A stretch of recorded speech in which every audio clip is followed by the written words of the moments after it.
All right, hey, good.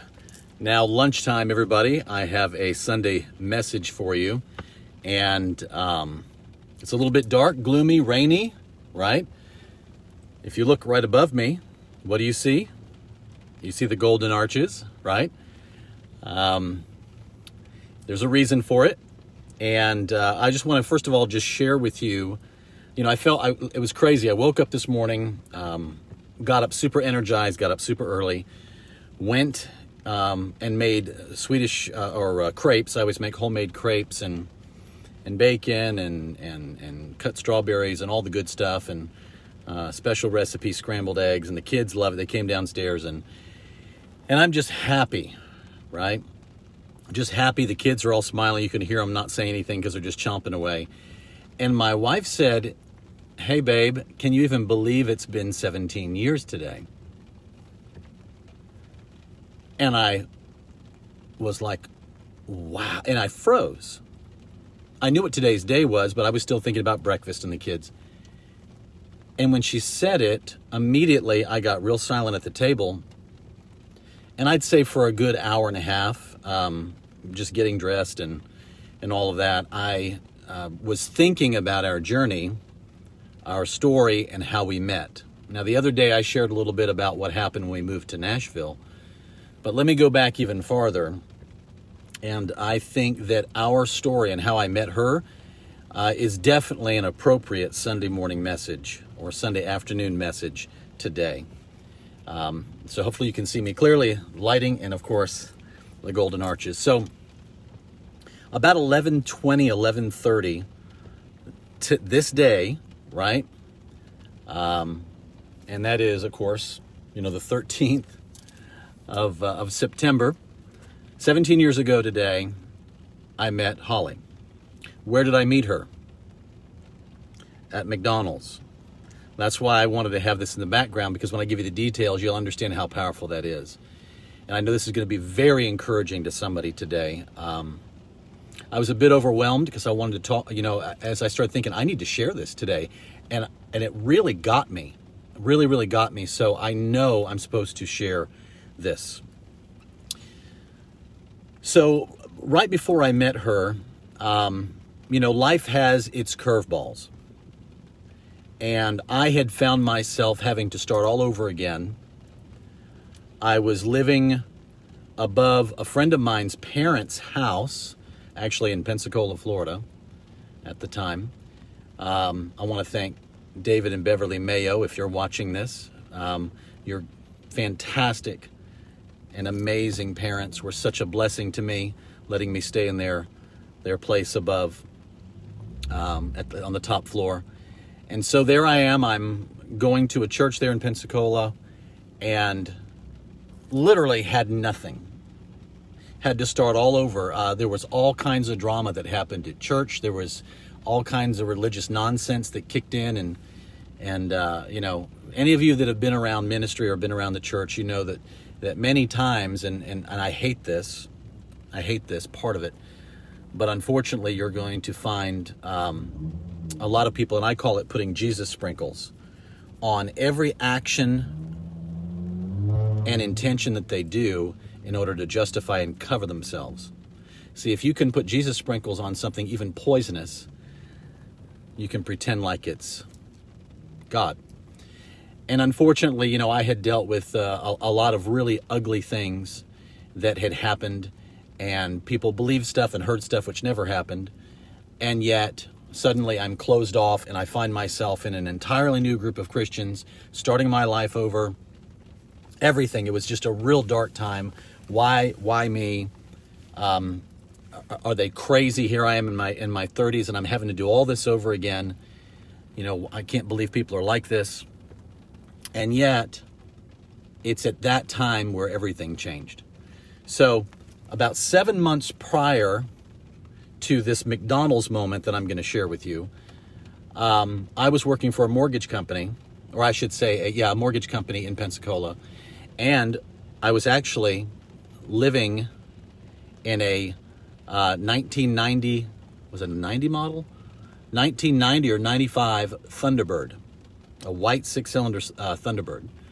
Again, my life was starting over again, and a gentleman that I met at church said, "Hey, if you ever come out to Louisiana, I'll get you a car for a really good deal, or I'll bless you with one, or whatever." There was a lot of drama with that.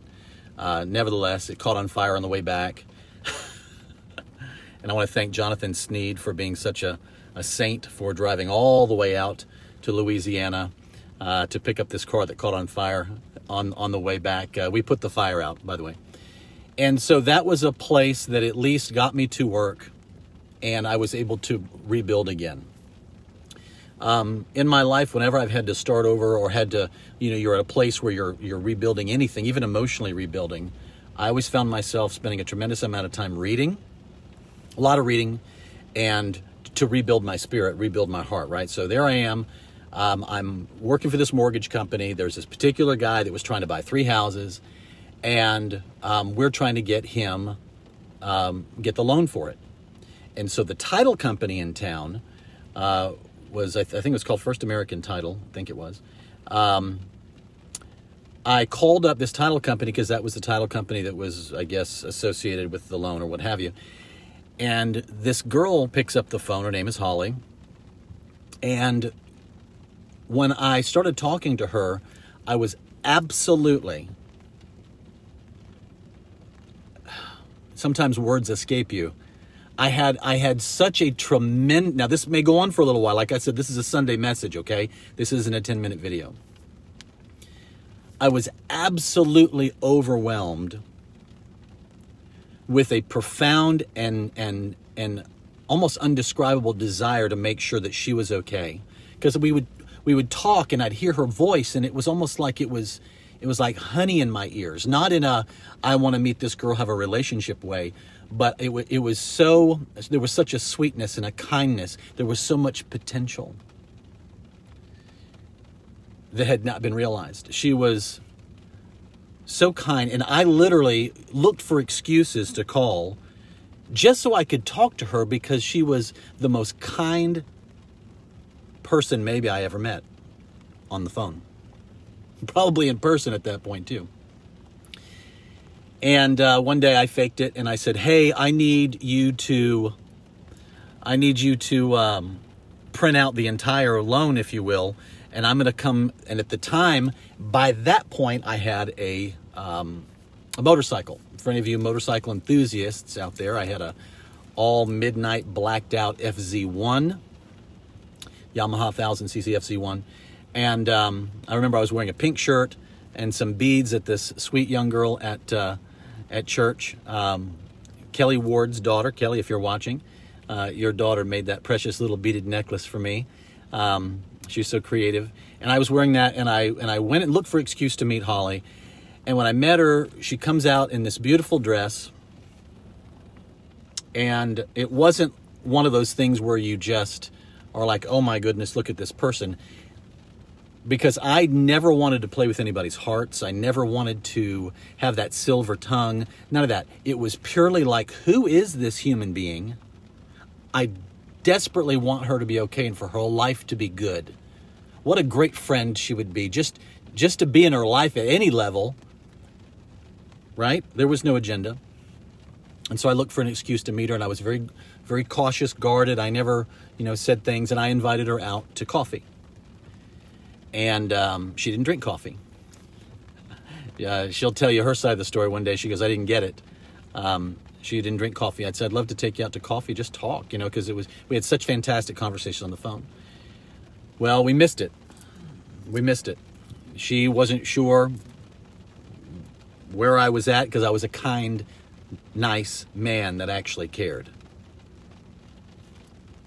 And that was, I guess, unusual. She said, she was, and any of you ladies out there, you'll understand there's not a lot of kind, nice men that don't have an agenda. And when you get so conditioned to hearing that kind of barbarism from guys that are always hidden in subtle language, she didn't know where I was coming from. And I'll tell you why. So we missed it. She didn't have coffee. She didn't drink coffee. She was raised in a particular religious group that didn't do that. And Nevertheless, we missed it. Well, what I didn't realize, and I worked at the mortgage company for a little while after that, and then we missed contact. By that time, I was working at a Dillard's at the mall, and I didn't know this, but my station was positioned facing her building. So anyway, some of this stuff is overlapping. I don't want to go into too many details. That's for our book, and when Holly and I do, actually we're going to do a big video and share about it. Well, nevertheless, we missed it, okay? We missed it. Well, that seed, and I thought about her all the time. I hope she's okay. I wonder if she's all right. What's going on with her? I hope she's okay. And it just always was in the back of my mind. But those conversations and that meeting, it was like a seed that was planted, and that just began to grow with a lot of expectation. About 7 months later, I'll never forget this, and this is why I'm sitting under McDonald's. I was riding my motorcycles with my friend, which, by the way, I have to give another big shout out and thank you, because by that time, because life was just a whirlwind. Then the car broke down, and the motorcycle broke down, and then I had to find somewhere else to live, and there was always something crazy going on. And I was in church one day, and Brian Jolly, if you are watching this, I want to tell you how indebted I am to you. What a blessing you were in my life. There was a time during the sermon and during the worship service that was so impactful. I just fell apart. I just fell apart and broke down. I used to man the main camera, and during the sermon, the pastor said one particular thing, and it hit me. It was almost like a bullet ricocheted inside of my soul, and it just wouldn't stop ricocheting. The sound of it just kept, it was like an echo in a giant in a giant canyon. You say it once, and what he said just echoed and reverberated inside of me.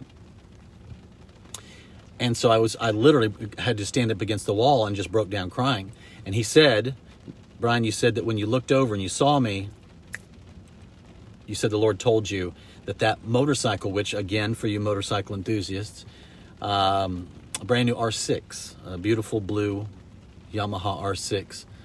He said, give the motorcycle to Gabriel. So when I came back to church that night, I got dropped off again, because life was still, you're just trying to get something to stick. And there was so much crazy.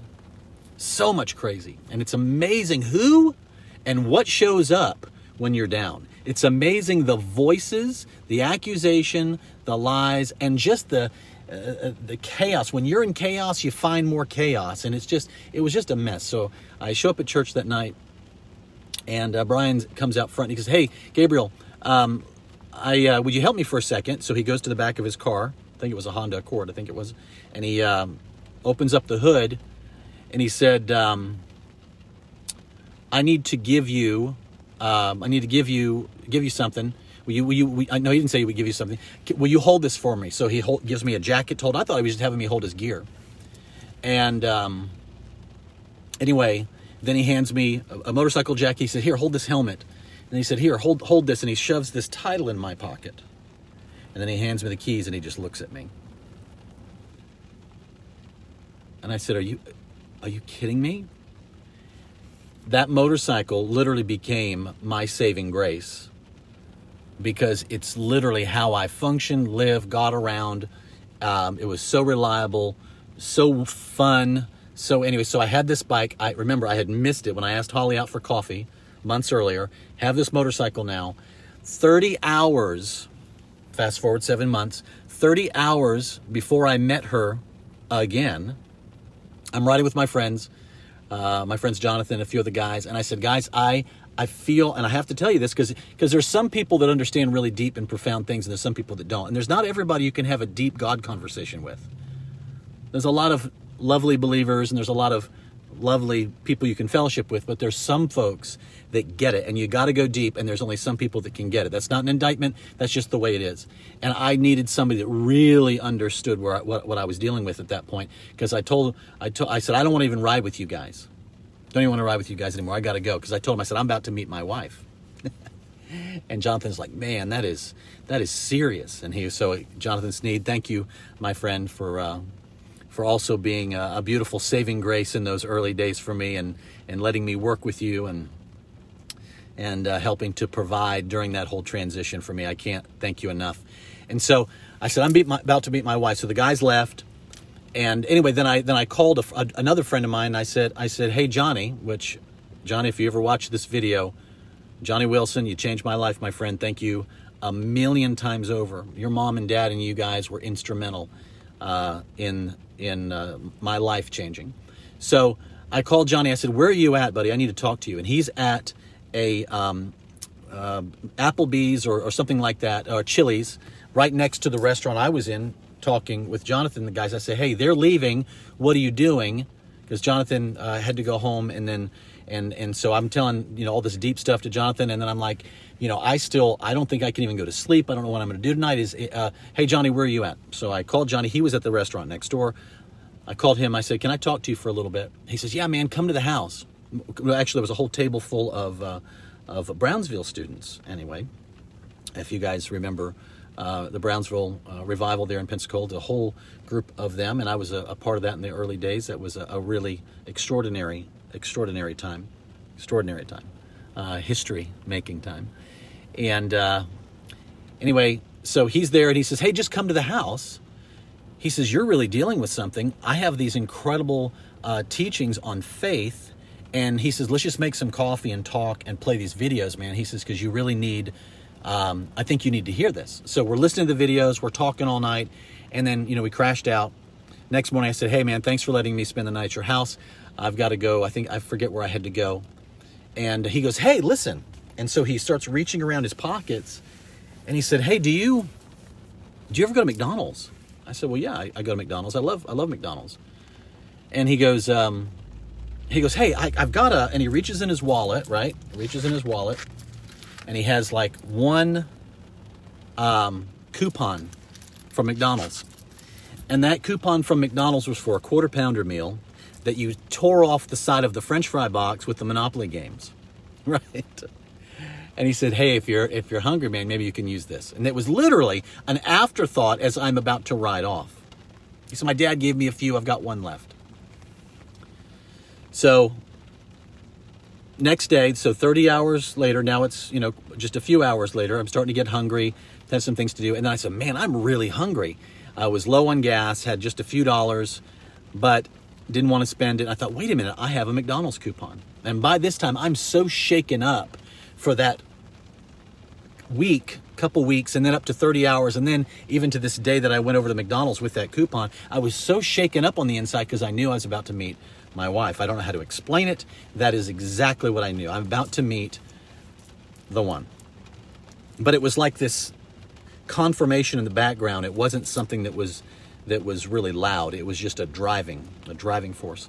So I get on I said, oh, I have a coupon. So I drove across the mall, pulled into the parking lot of the McDonald's. As soon as the front wheel of my motorcycle hits the curb, meaning the drive-in part, this black Xterra pulls in at the exact same time, and I pulled my brakes and let this girl go by. When this girl went by in the Xterra, I felt, you ever seen a paint can shaker at like Lowe's or Home Depot? You'll have your paint mixed and it sits in that machine and it just gets shaken, right? My insides rattled when this car went by with this girl. And if you've ever been inner tubing on a ski boat, right? You know how they'll put you on the inner tube and they're trying to fling you off the inner tube, right? So they're going these giant circles and all that gravity is trying to pull you off. Well, when she drove by me in that car, I literally felt that same feeling. That moment on the ski boat on the inner tube when they're making the curve and all that momentum's about to come on you, and then you're holding on tighter and tighter and tighter and tighter for dear life because they keep accelerating, and you're just to the point of being flung off of the inner tube. Some of you guys will know exactly what I'm talking about. And I was saying I was shaking, and I said, I don't know who's in that car, but I need to see who's in that car. And so I'm a wreck at this point. I don't know if I'm going to cry. I don't know what I'm going to do. So I pull around the building. Felt like an eternity just to pull around the building. And I backed up at the drive-through, and I just sat there. And it took her about five or 6 minutes to even get out of the car. And I sat there, and I'm like, who is in that car? I need to see, because the sun was shining. I couldn't see. And when she stepped out of the car and started walking through the parking lot, the feeling left me. And it's like I sobered up completely. And I looked over and I went, is that is that Holly from 7 months earlier that I met briefly for 5 minutes? The feelings about I'm about to meet my wife, all the craziness, literally it's like that went away and I was back to a normal human being. Strange. So I wasn't even thinking about that. That's how quickly it left me. So I walked up, she walks in the door, and I walk into the McDonald's, and I walk up to her and I say, hey, is this what you do on a Saturday morning?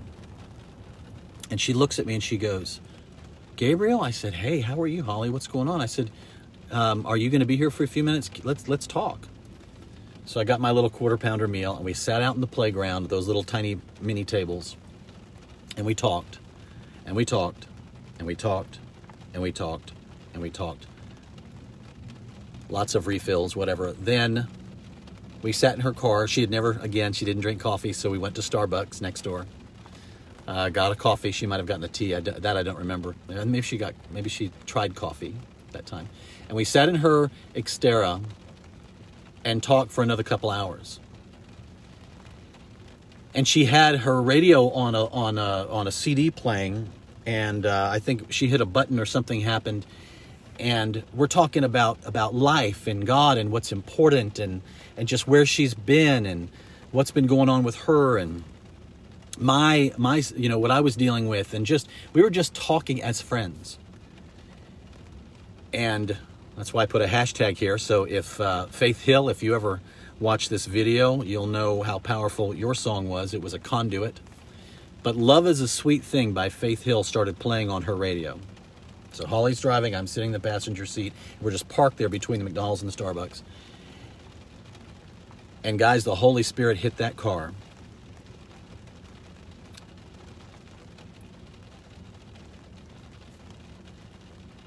Like hot tar came into the vehicle. Just poured in the car. And I grabbed the dash and I'm like, God, wow, I know you and what are you doing? Hold on. I know you and what are you doing right now? I'm gonna make it quick. My battery just gave me a signal.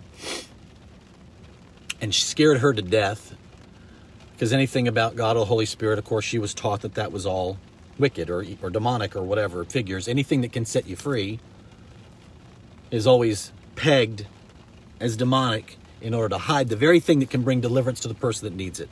Typical of perverse religious ideologies and belief systems. And scared her to death. I'm sitting here, we're talking more, presence of God's in the car, and something happened. And so we were having our coffee and I invited her to church and she didn't go to church. And then we parted ways because that was just a moment. And I'm like, I don't know what, so we parted ways and I'm sitting here, I'm like, what are you doing? That is insane. What did you just do? You're up to something. Well, I called her, and I never called girls. I didn't just call them, but I called her and called her and called her and called her, left messages, and she finally answered. She says, yeah, I avoided you. I was scared. She burnt the lasagna she made. She ended up coming to church with me.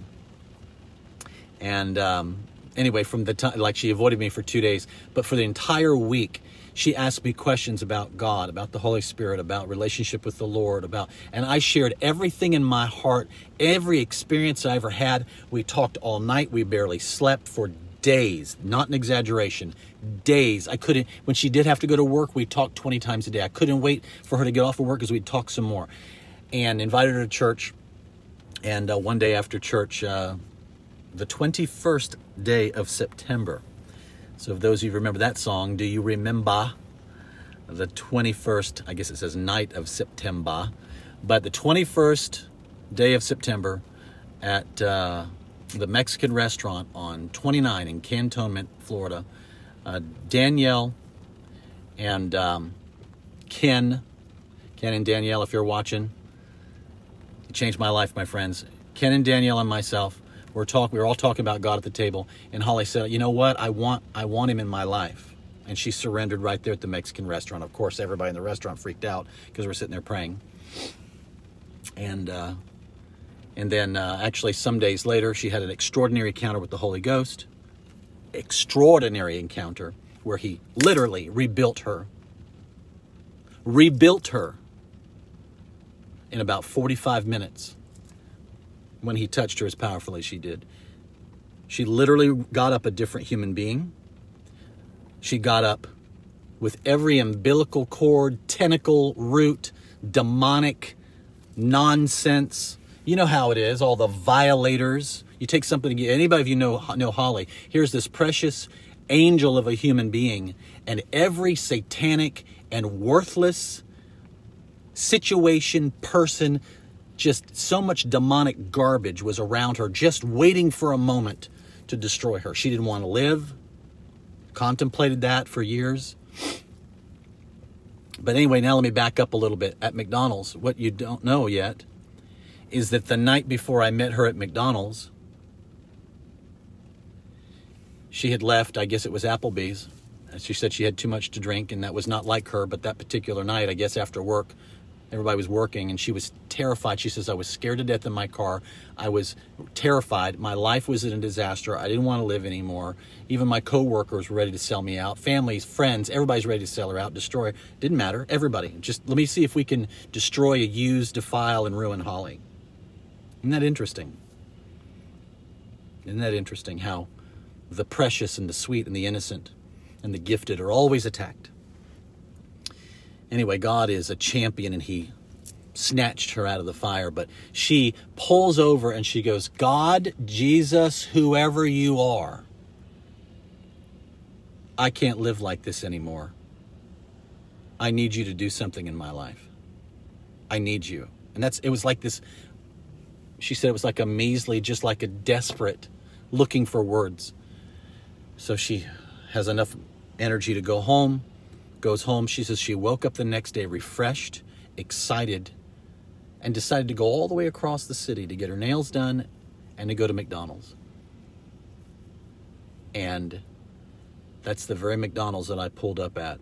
So when she cried out to God that 30 hours or that night before, and I was talking to my friend Johnny about faith, at that very time when she cried out, I was on the other side of the city. And then he moved us at the exact same second. If it had been 5 minutes later, 5 seconds later, it could have been a red light got in the way. It could have been anything. We would have missed each other. And when I said hashtag moving heaven and earth, God will move heaven and earth to put you with the person you're supposed to be with. That, and then God showed me, that's why I brought you to Pensacola. Not for all the...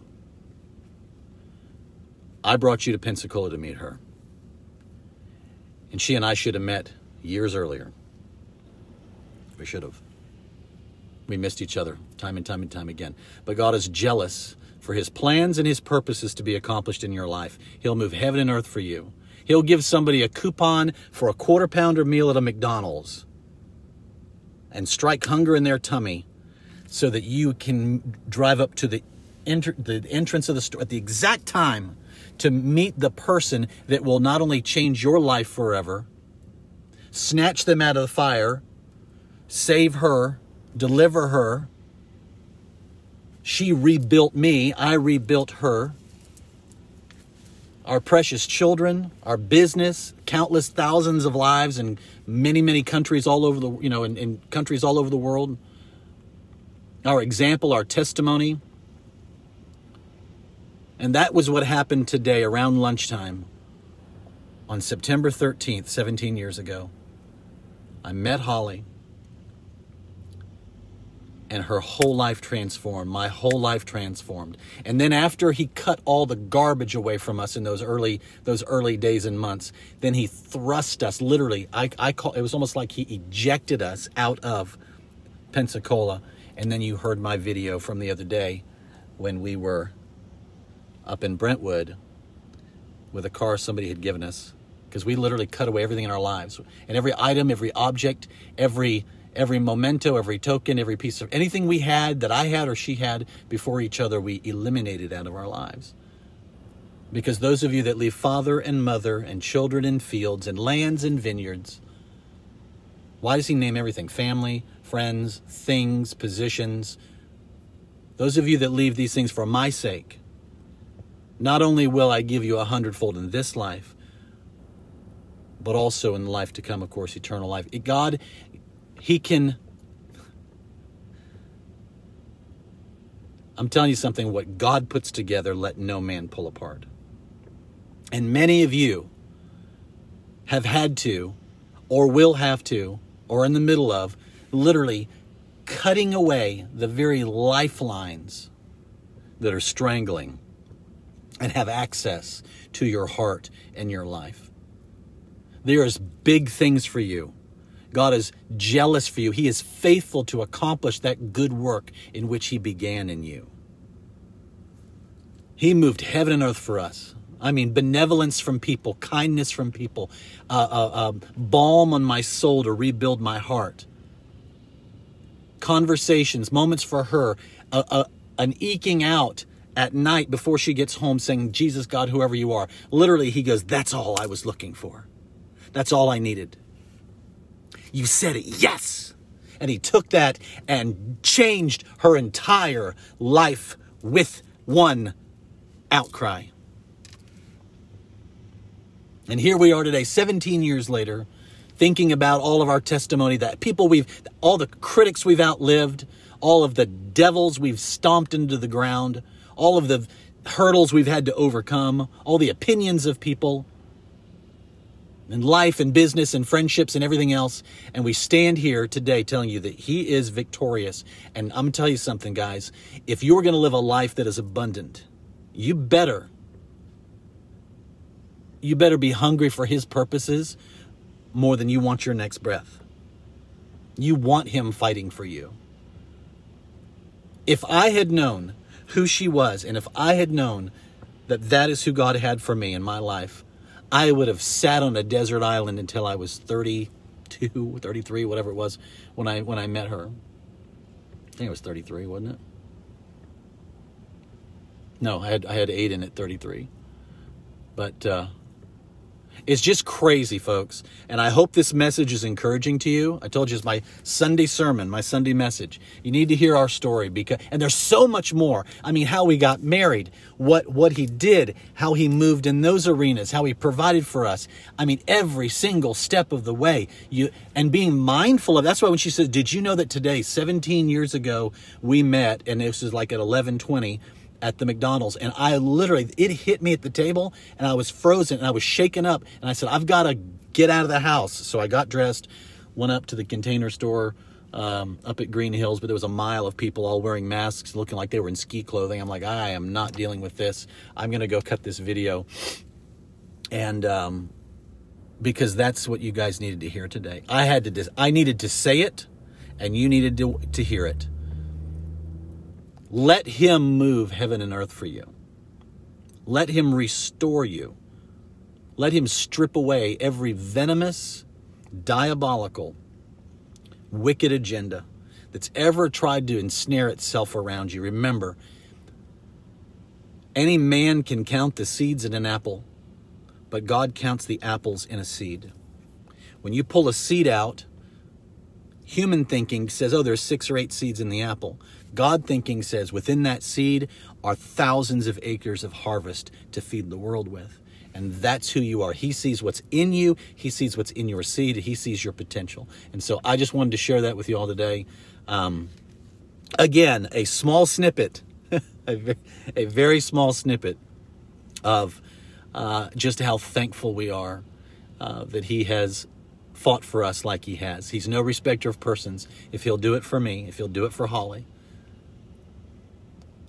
and all the lives that have been changed because of our yes, imagine he'll do the same thing for you. And a multitude will be set free because you said, hold me, Dad. I just need you. And he'll say, yes, that's all I needed. And he will rush to you and he'll change your entire life. All right, guys, that was my Sunday message. I'm sure something else will hit me soon. I'll do another video. All right, bye. Blessings, everybody.